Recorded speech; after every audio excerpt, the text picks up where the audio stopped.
ketua jing lum pisang nung yuki kadai ka symbolic act kalau ba ni kwa pagi pai ba ken don ya kata ka jing kamtra ya ka parti bagari ka parti ke jumla dan situ ebi hindia ki don ki journalist hai India minta ki baong kumli ni ngemshania naga advertisement ngemshania nagi corporate sector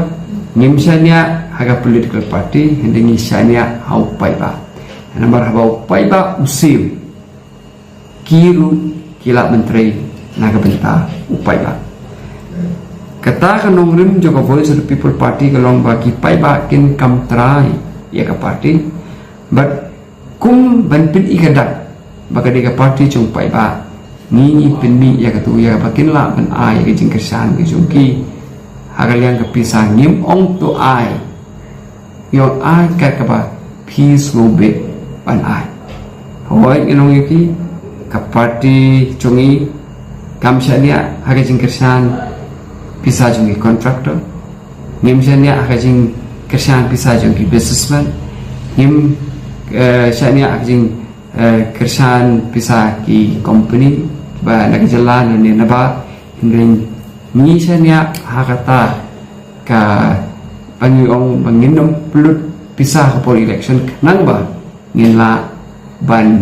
ai kata jing sekri sha upai ba kata ka jing fera bring a voice of the people party but kiwi party ki baran amta ka jala ka jongi henry hari India hi baro hoy hoy ginoi phi to jing lum pisah nang pai ba pinakhen kata ka long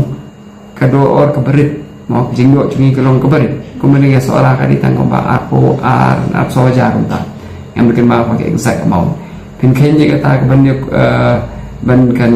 tu ke jingbi bahkan yarap ya ka